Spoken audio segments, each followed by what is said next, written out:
नमस्कार संदीप जी, बहुत बहुत स्वागत है आपका। नमस्ते अंजू जी। सर, राहुल गांधी को मुख्य चुनाव आयुक्त से, चुनाव आयोग से, ईवीएम से बड़ी दिक्कत है। अभी एक दिन पहले संसद में भाषण देते वक्त भी उन्होंने सीधे सीधे सवाल उठाया कि महाराष्ट्र में तो अचानक से बहुत सारे वोटर ऐड कर दिए गए थे और इसीलिए कांग्रेस हार गई। अब उन्होंने एक ईगल नाम से एक पैनल बनाने का ऐलान किया है सर, जिसमें 8 सदस्य है और बताया जा रहा है कि ये चुनाव आयोग के जो काम होता है उस पर पैनी नजर रखेंगे, इसीलिए इसका नाम ईगल रखा गया है। ये संवैधानिक संस्था पर नजर रखने के लिए इस तरह का पैनल बना सकते हैं क्या लीडर ऑफ ऑपोजिशन? देखिए अंजू जी, राहुल जी के बारे में कमेंट कभी कभी लगता है कि कुछ लोग कमेंट करते करते थक भी चुके हैं, क्योंकि वो अपनी आलोचना कहें या अपने आप के लोगों की सलाह भी नहीं मानते हैं और नकल पे करते। कहते हैं ना, जो बच्चे पढ़ते नहीं हैं वो आसपास की कॉपियां नकल करते हैं बच्चों की। 2 बच्चों की वो नकल कर रहे हैं। एक बच्चा यूपी वाला है और एक बच्चा दिल्ली वाला है। दिल्ली वाला बच्चा तो 10 साल से सीएम बन के बैठा हुआ है अपने बलबूते पे, चाहे उसको धूर्त कर लो, चाहे जो भी कर लो, झूठ कर लो, कुछ भी कर लो, लेकिन जनता ने उसको इलेक्ट किया, अपने बलबूते पे मुख्यमंत्री बना। दूसरा 5 साल यूपी में मुख्यमंत्री रहा है, बहुमत जीत के आया था। वो नकल कर रहे हैं, अकल नहीं लगा रहे हैं।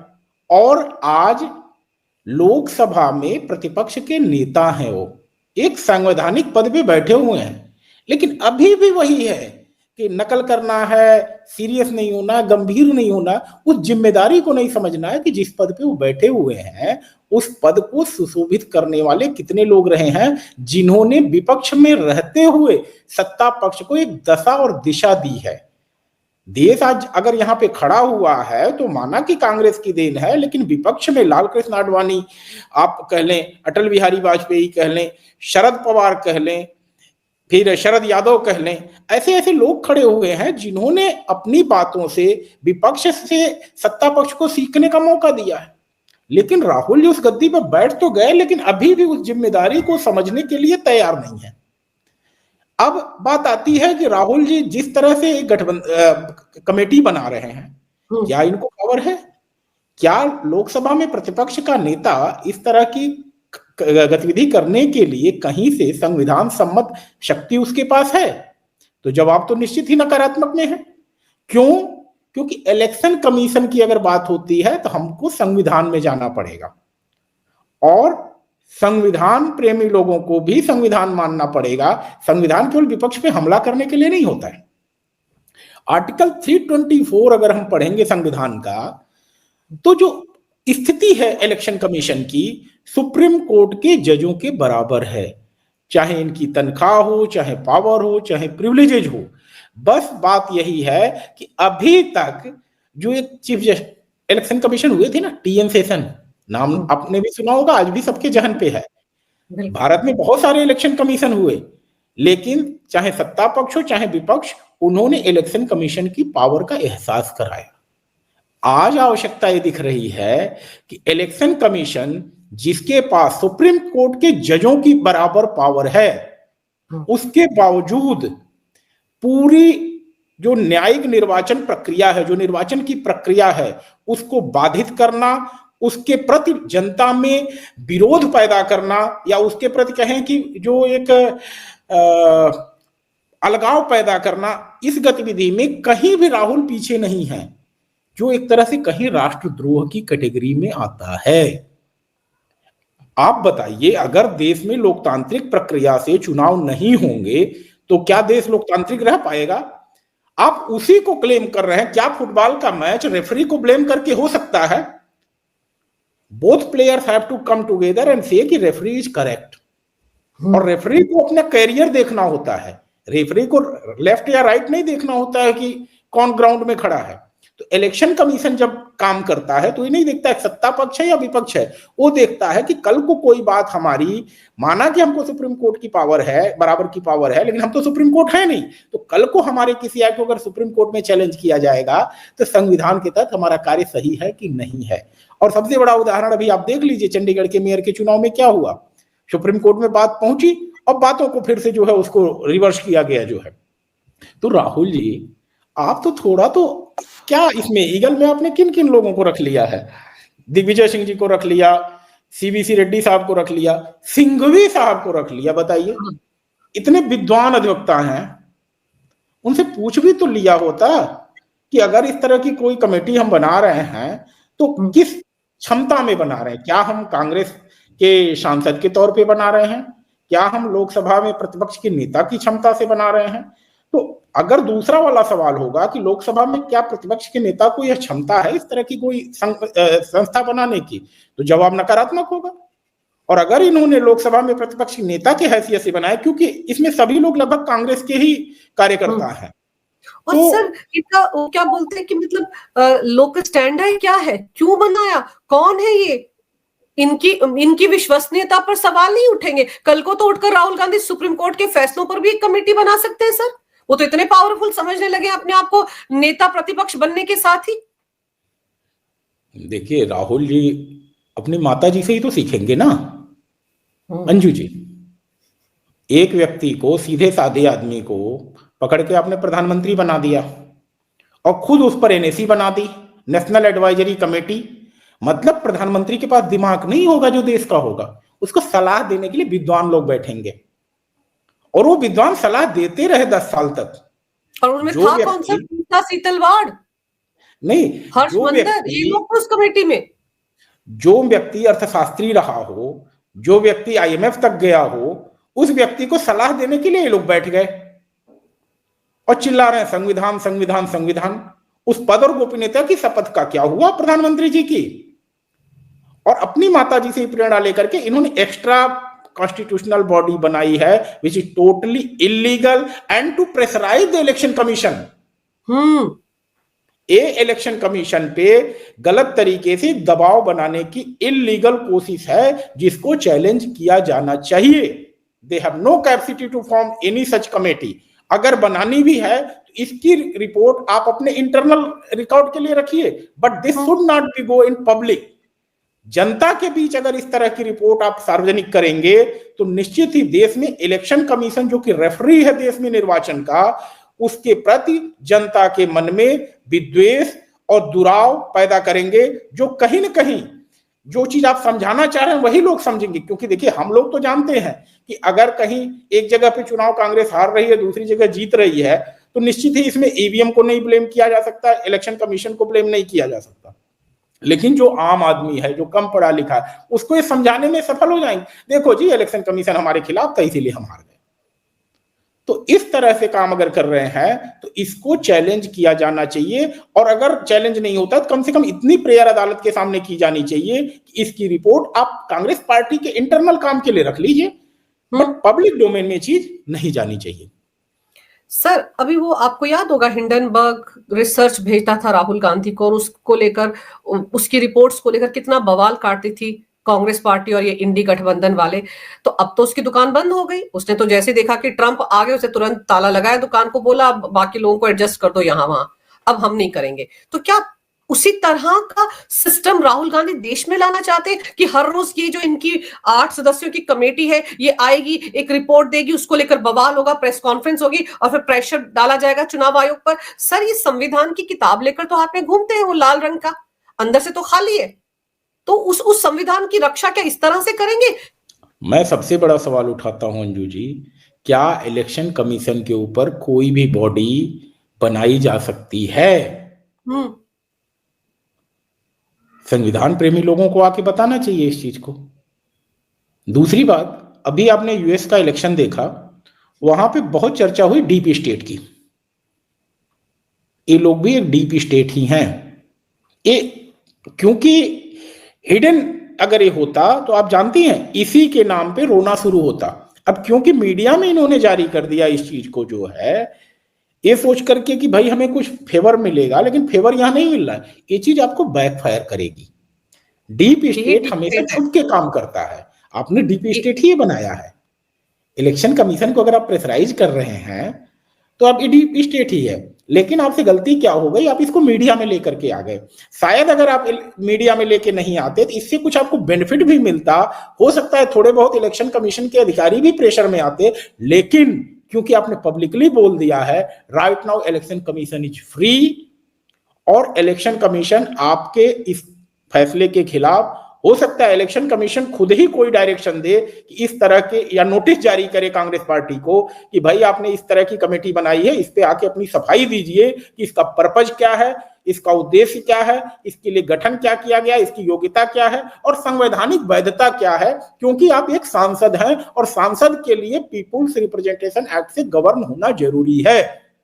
और अगर आप सांसद होकर के कोई इस तरह की कमेटी बना रहे हैं तो इलेक्शन कमीशन आपसे एक्सप्लेनेशन मांग सकता है। और इलेक्शन कमीशन ही क्यों, लोकसभा अध्यक्ष भी मांग सकते हैं कि भाई एक सांसद है, ऐसा तो है नहीं कि आप एक्स एमपी हैं, भूतपूर्व सांसद हैं, तो आपको इसका एक्सप्लेनेशन लोकसभा अध्यक्ष को भी देना पड़ सकता है, इलेक्शन कमीशन को भी देना पड़ सकता है। और निश्चित ही मुझे लगता है कि आपकी जो मेहनत है ये जनता तक जब पहुंचेगी तो इस पे सवाल उठेंगे कि इस तरह की एक्स्ट्रा कॉन्स्टिट्यूशनल बॉडी बनाने की आखिर power leader of opposition mister Rahul Gandhi, जो कि आज की सिटिंग एमपी हैं, कहां से आई है, ये एक्सप्लेन करना इनको जरूरी है।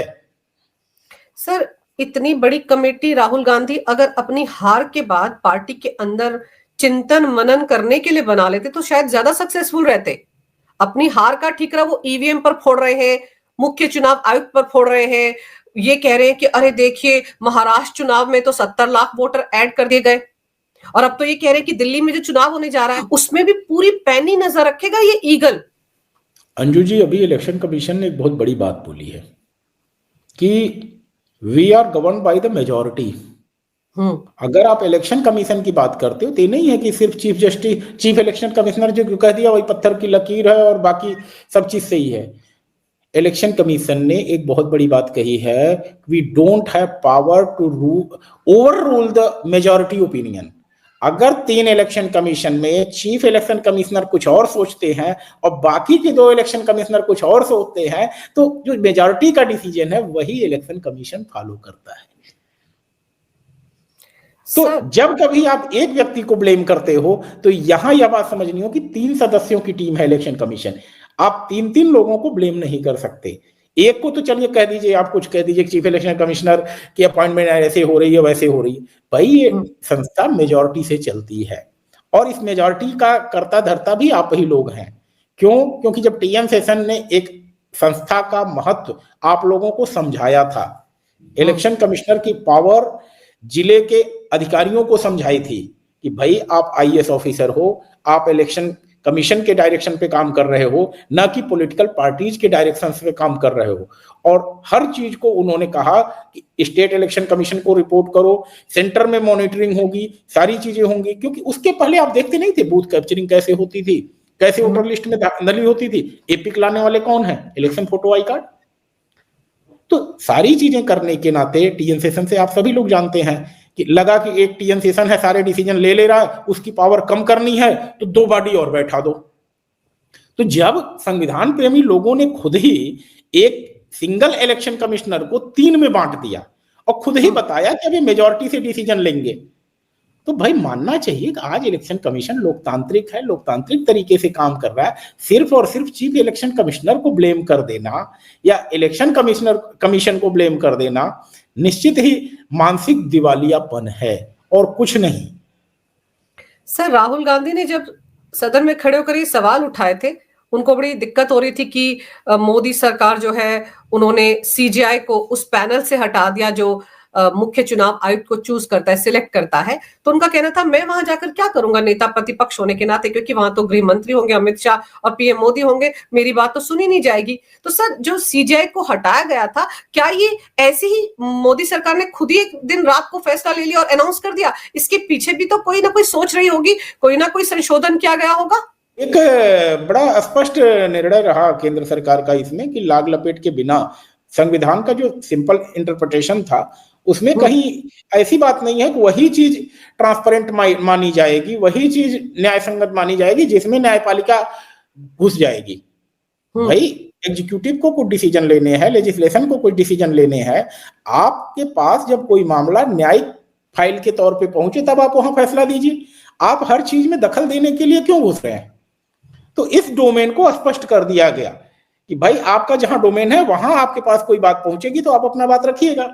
यहां भी संविधान में कहीं आपकी इस तरह की मेंशन नहीं किया गया, आपकी कोई बाध्यता यहां नहीं रखी गई है। तो प्लीज आप नया रूल खुद मत जो है डेजिग्नेट करिए या बनाइए जो है, और हम इसको संविधान के हिसाब से चलेंगे। और यही चीज हुई जो है। और क्या किया, जो पहले की परंपराएं हैं उसी को तो भारतीय जनता पार्टी या एनडीए की सरकार ने फॉलो किया। तो यानी कि मतलब कि संविधान में कहीं पर भी ये नहीं है कि चीफ जस्टिस ऑफ इंडिया को उस पैनल में शामिल किया जाए जहां पर मुख्य चुनाव आयुक्त की नियुक्ति होगी, ऐसा पहले कुछ नहीं था। लेकिन ये बीच में अपने आप से एक नियम बन गया था और राहुल गांधी उसी तरफ इशारा कर रहे हैं। पता नहीं वो क्यों चाहते रहे हैं कि सीजीआई को इसमें होना चाहिए। सवाल तो ये भी उठता है उनकी मंशा पर। सर देखिए, आज कहना नहीं चाहिए न्यायपालिका के बारे में, लेकिन बड़ी हैरानगी वाली बातें कभी कभी आती हैं। अब जस्टिस रॉय साहब का प्रकरण देख लीजिए, रिटायरमेंट के बाद उल्टा सीधा बोलना शुरू किया। रोहिंगटन साहब का 3 साल 4 साल बाद बोलना शुरू किया। तो ये नहीं कहा जा सकता है कि कोई दूध का धुला हुआ है। साफ साफ मैं कह दे रहा हूं, इसमें कोई लाग लपेट नहीं है। किसी को अच्छी लगे बुरी लगे उसके लिए वो जिम्मेदार है। न्यायपालिका भी कहीं न कहीं गलती हो सकती है। न्यायपालिका के लोगों का भी राजनीतिक झुकाव हो सकता है।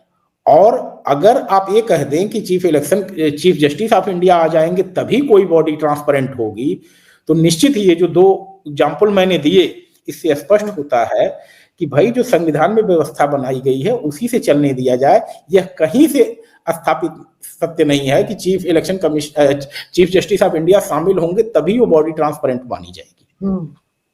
साबित तो दिखाने की तो यही कोशिश हो रही थी ना। सर ये जो आपने जस्टिस ऋषिकेश रॉय की बात की है, इन्होंने जो अभी 1 फरवरी को रिटायर हुए हैं और एक दिन बाद इन्होंने जो इंटरव्यू दिया उसमें उन्होंने ये भी कहा जो केंद्र की सरकार है कि जजों पर दबाव रहता है कि विपक्ष को कहीं ना कहीं टारगेट किया जाए, ये सरकार करती है, ये वो बात बोल रहे हैं। इस स्टेटमेंट को कैसे देखें?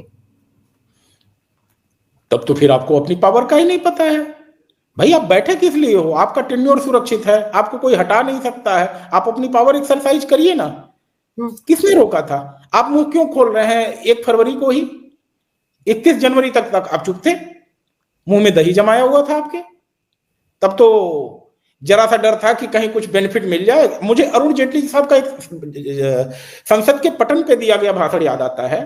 उन्होंने कहा था कि रिटायरमेंट के पूर्व जो न्यायाधीशों के अंदर एक आशा होती है कि पोस्ट रिटायरमेंट मुझे कुछ मिलेगा, वो चीज उनके रिटायरमेंट के पहले के निर्णयों को प्रभावित करती है।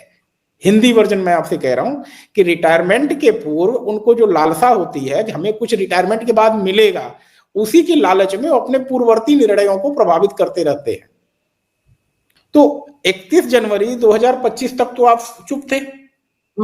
निश्चित ही आपको कुछ रही होगी उम्मीद कि कहीं से भाई किसी कमीशन में बैठा दिया जाए, कहीं कुछ हाई कोर्ट वगैरह में किसी रिश्तेदार को सीनियर डेजिग्नेट करा दिया जाए या जज बना दिया जाए, कुछ बना दिया जाए। जब वो इच्छा पूरी नहीं हुई, अब आपको लगा कि भाई अब तो 5 साल झेलना मोदी जी को मुश्किल है, तो ले आओ हम भी फ्रंट खोल दें। नहीं तो आप 3-3 साल तक चुप रहते हैं। रोहिंटन साहब 3 साल चुप रहे। रिटायरमेंट के बाद उम्मीद रही होगी कि कहीं से कुछ मलाई मिल जाएगी खाने के लिए थोड़ी बहुत। जब आप कार्यकाल में होते हैं अगर नहीं बोलते, मैं सैल्यूट करता हूं उन 4 जजों को जो अपनी सीट पे होते हुए सुप्रीम कोर्ट में लॉन में बैठ करके प्रेस कॉन्फ्रेंस किया था। क्यों? क्योंकि उन्हें पता था कि इस चीज का अगर सरकार चाहे तो हमारे खिलाफ कार्यवाही कर सकती है, संसद के अंदर हमारे खिलाफ महाभियोग ला सकती है। लेकिन उन लोगों ने अपनी हिम्मत को सैल्यूट करूंगा, उन्होंने अपने पद को नहीं देखा, अपने कुछ नहीं देखा, आकर के मीडिया में अपनी बात कह दी। अगर कोई न्यायाधीश रिटायरमेंट के बाद सारी मलाई खाने के बाद आकर के न्यायपालिका पे दोष मढ़ता है या बताता है कि व्यवस्थापिका या कार्यपालिका किसी तरह से उनके निर्णयों को प्रभावित करने की कोशिश कर रही थी, तो आपने शपथ किस चीज की ली थी? आप रिजाइन करते? 62 साल 65 साल तक सारी मलाई खा ली, उसके बाद आप आकर के उल्टी सीधी बातें कर रहे हैं। This is totally unacceptable. और जनता बेवकूफ नहीं है। सर आगे जस्टिस ऋषिकेश रॉय कहते हैं सत्ता पक्ष में बैठे लोगों को ज्यादा परिपक्व और समझदार होना चाहिए। तो क्या वो ये कहना चाह रहे हैं कि अभी जो सत्ता पक्ष में बैठे हुए वो अपरिपक्व हैं और समझदार नहीं है? नहीं, मैं तो कह रहा हूं न्यायपालिका में भी बैठे लोगों को परिपक्व और समझदार होना चाहिए। कम से कम 3 साल नहीं, 2.5 साल आप चुप रह जाते।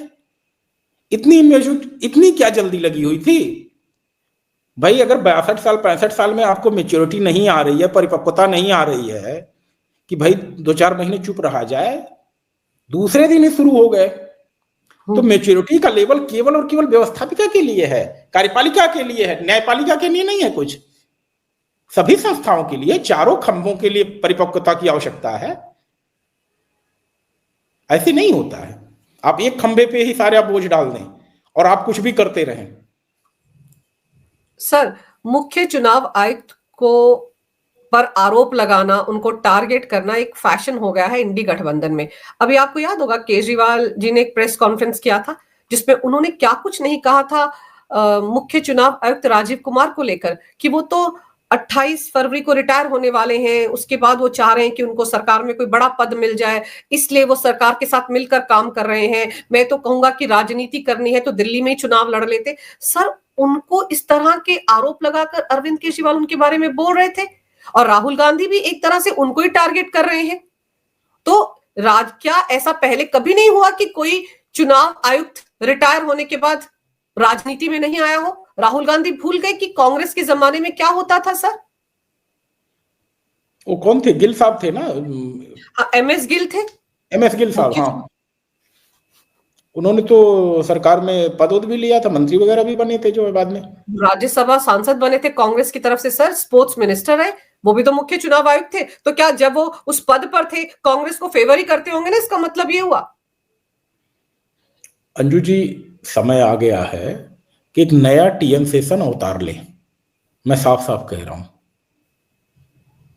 दिखाना होगा कि 324 आर्टिकल की पावर क्या है। आर्टिकल 324 में हमारे संविधान निर्माताओं ने एक स्वतंत्र संस्था की स्थापना की थी, और आज जो लोकतंत्र बचा रह गया है या कहें सुरक्षित या फलीभूत हो रहा है 140 करोड़ के देश में, उसका रीजन यही है कि इलेक्शन कमीशन को जो पावर दी गई थी।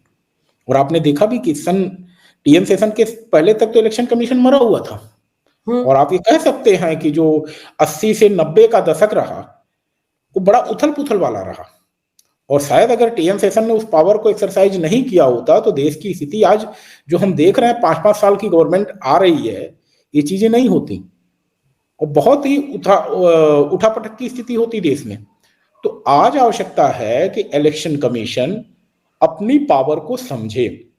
इलेक्शन कमिश्नर केंद्र सरकार के अधीन नहीं है, इलेक्शन कमिश्नर संसद के अधीन नहीं है, election commissioner chief justice of India के अधीन नहीं है, इलेक्शन कमिश्नर सिर्फ और सिर्फ भारत की संविधान के अधीन है, और जिसके अंदर उसको शक्ति दी गई है देश में निष्पक्ष इलेक्शन कराने की, और जो कोई भी व्यक्ति निष्पक्ष इलेक्शन कमीशन कराने के रास्ते में आए उसको सबक सिखाने की।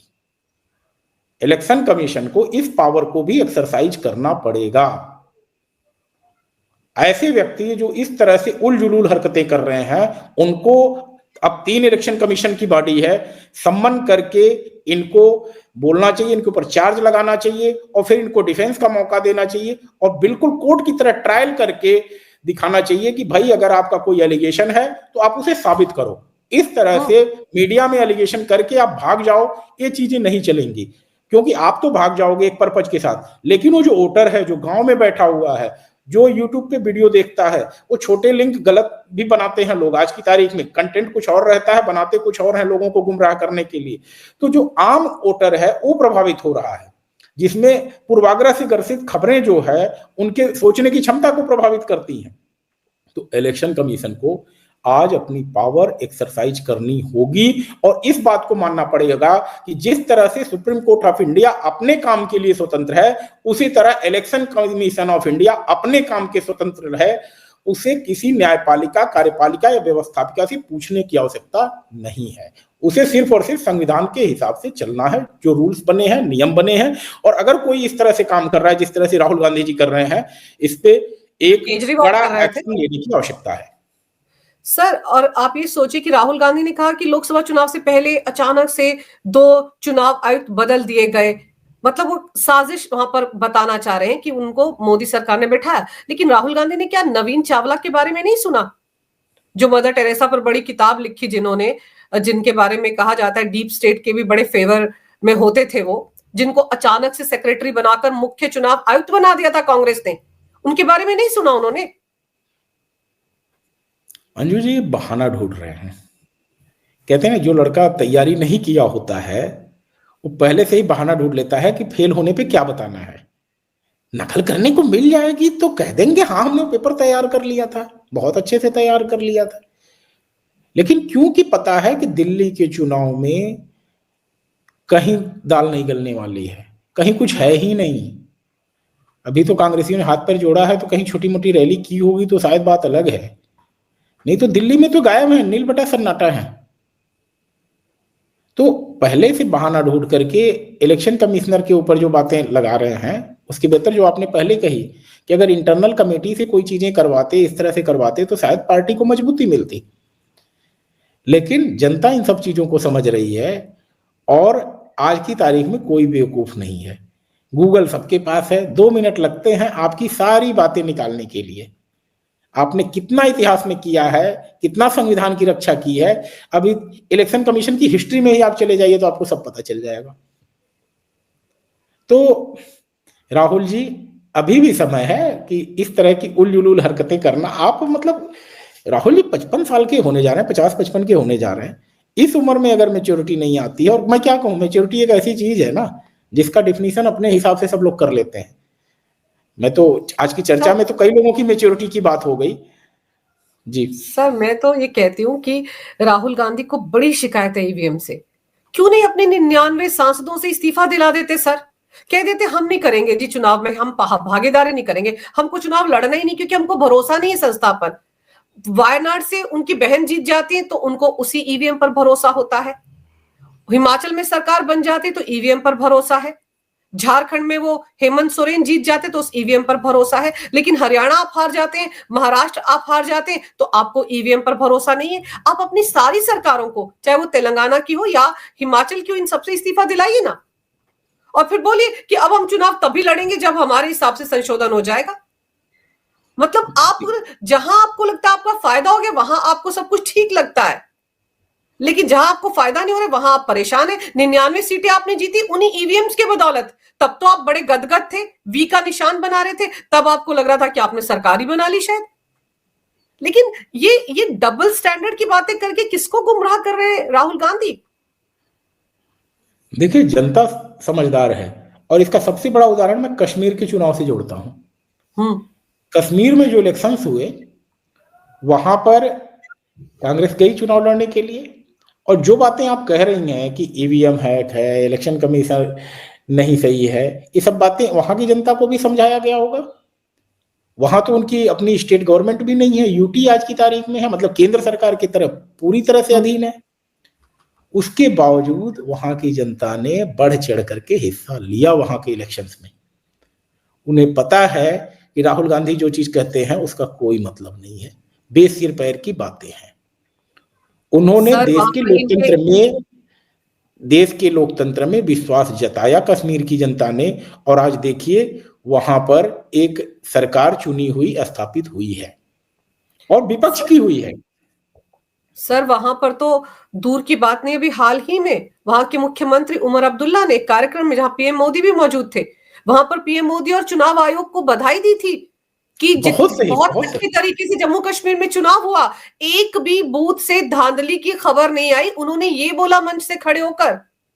और राहुल गांधी अभी भी ईवीएम में उलझे हुए सर, अपने पार्टी के अंदर मचे घमासान को देख नहीं रहे हैं, दूसरों पर आरोप लगाने का सिलसिला उनका थमता ही नहीं है। देखिए कभी न कभी आपको सच का साथ देना पड़ता है, और मैं पिता पुत्र दोनों ही, मैं हालांकि उन लोगों का समर्थक नहीं हूं, लेकिन जब उन्होंने सच्चाई का साथ दिया, मैंने देखा उमर अब्दुल्ला, फारूक अब्दुल्ला साहब, दोनों लोगों ने ही इस बात के लिए बहुत अप्रिशिएट किया केंद्र सरकार को। तो एक बार आपको मानना चाहिए कि इलेक्शन कमीशन अगर कोई अच्छा काम कर रहा है तो कांग्रेस के भी लोग 2 शब्द बोल सकते थे ना। माना कि भाई मुख्यमंत्री उमर अब्दुल्ला जी बने हैं, आप ही के गोल में थे पहले कभी जो है, आप कह देते कि इलेक्शन कमिश्नर को बहुत बहुत बधाई शांतिपूर्ण चुनाव करवाने के लिए। तो एक कसम जो खा रखी है ना कि कांग्रेस बीजेपी का विरोध करते करते जो है देश की संवैधानिक संस्थाओं का भी विरोध करना है, तो हर संस्था जो आज की तारीख में काम कर रही है उससे दिक्कत हो गई है। अब भारतीय जनता पार्टी को अटैक करने से अगर काम नहीं बन रहा है तो लो जी इलेक्शन कमीशन को अटैक करो, लो जी न्यायपालिका को अटैक करो, और मीडिया को तो पहले ही उन लोगों ने एक नाम दे रखा है कि जो कोई भी राष्ट्रवादी चैनल है या राष्ट्रवादी बातें करेगा उसके लिए एक अलग नाम ही उन लोगों ने रख रखा है। तो समय है, अभी भी चेत लें। लेकिन सर अभी जो ईगल नाम से इन्होंने पैनल बना दिया है, कमेटी बना दी है, इसके चलते तो राहुल गांधी बुरी तरह से फंसने ही वाले हैं, क्योंकि एक संवैधानिक संस्था पर नजर रखने के लिए आप असंवैधानिक तरीके से एक संस्था कैसे बना सकते हैं? देखिए मैं इसमें दो बातें कह रहा हूं। इंटरनली आप कर सकते हैं, आपको कहीं रोक नहीं है, आप अपना इंटरनल असेसमेंट करिए, बंद लिफाफों में करिए, बंद कमरों में करिए। लेकिन अगर आप इसको पब्लिकली पब्लिसाइज करेंगे through media, through print media, electronic media, किसी भी तरह से, या प्रेस कॉन्फ्रेंस करके इसको पब्लिक डोमेन में डालेंगे, तो आप देश की निर्वाचन प्रक्रिया को प्रभावित करने का काम करेंगे, जिसको इलेक्शन कमीशन को टॉलरेट नहीं करना चाहिए। और अगर इलेक्शन कमीशन टॉलरेट करता है तो आने वाले समय में इलेक्शन कमीशन पे और हमले इसी तरह होते रहेंगे, हो सकता है और भी भत्स आरोप लगाए जाए। इसलिए this is high time for election commission. Election commission should सम्मन मिस्टर गांधी कि एक्सप्लेन करें, he is a sitting MP, he is not a x MP. उन्हें हर बातों का जवाब देना चाहिए, और अगर जवाब देने के लिए इलेक्शन कमीशन नहीं बुलाता है तो निश्चित ही मैं मानूंगा कि कहीं न कहीं अगर राहुल गांधी का मन बढ़ रहा है या विपक्ष में कोई इस तरह से संवैधानिक संस्थाओं पे अटैक कर रहा है तो उसके पीछे वह संस्था भी दोषी मानी जाएगी। हाँ, और ये सारा कुछ जो राहुल गांधी कर रहे हैं सर चुनाव आयोग को लेकर, ये लोकतंत्र की सेहत के लिए अच्छा नहीं है ना। आप सोचिए दुनिया भर में क्या मैसेज आ रहा है। वो तो पहले से विदेशों में जा जाकर प्रेस कॉन्फ्रेंस करके देश की संवैधानिक संस्थाओं पर सवाल उठाते रहे हैं। आरएसएस ने सब पर कब्जा कर लिया है, कोई हमारी सुनता नहीं है, हमारे फोन टैप होते हैं वगैरह वगैरह, कब से बोलते चले आ रहे हैं। और यही बातें वो सदन के अंदर खड़े होकर बोलते हैं। और अब हद ही पार कर दी कि एक कमेटी बना ली और उसमें किन किन लोगों को शामिल किया, उनको देखकर कोई भी अपना माथा पीट लेगा। दिग्विजय सिंह तक उसमें शामिल है। तो आप सोचिए वो लोग कहां कहां कब्जा कर रखा है अंजू जी, वो तो प्रयाग का महाकुंभ बता देगा आपको। क्योंकि एप्पल की फाउंडर की बीवी अगर आकर के प्रयागराज संगम में स्नान करती तो हो सकता है उनके ऊपर भी आरएसएस ने कब्जा कर रखा हो। बहुत भारी मात्रा में रसिया से लोग आए, यूक्रेन से लोग आए, तो इन सभी पे आरएसएस ने कब्जा कर रखा है। वही जो चीज राष्ट्र के लिए है, सनातन के लिए है, अगर लोग उस तरफ झुक रहे हैं तो आप उसके लिए आरएसएस को ही ब्लेम नहीं कर सकते। हाँ, एक क्रेडिट दे सकते हैं कि थोड़ी बहुत कोशिश तो की है, लेकिन ब्लेम नहीं किया जा सकता है। बिल्कुल।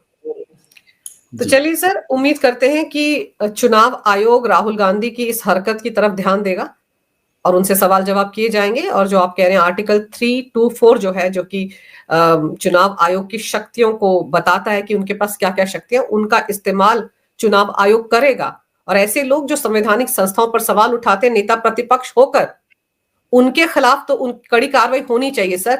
आम जनता भी तो इनको देख देख के बहुत कुछ सीखती है ना। तो जब नेता प्रतिपक्ष इस तरह की बातें करेंगे, उस संस्था पर सवाल उठाएंगे जिसकी बदौलत चुनाव जीतकर वो सदन के अंदर खड़े हैं। दो जगह से चुनाव जीते थे ना, तब तो ईवीएम पर भरोसा था राहुल गांधी को। लेकिन जहां पे उनकी पार्टी हार जाती वहां पर उनको भरोसा नहीं रहता। तो जो सिलेक्टिव सिंड्रोम से राहुल गांधी ग्रस्त है, इसका समाधान मुझे लगता है चुनाव आयोग को करना चाहिए और किसी ना किसी को सुप्रीम कोर्ट का दरवाजा भी इसके लिए खटखटाना चाहिए। आपने सर समय निकाला, विस्तार से इस विषय पर तमाम जानकारी मेरे दर्शकों को दी। आपका बहुत बहुत धन्यवाद। नमस्कार। भारत माता की जय हो। वंदे मातरम और जय श्री राम। जय श्री राम मंजू जी, जय श्री राम।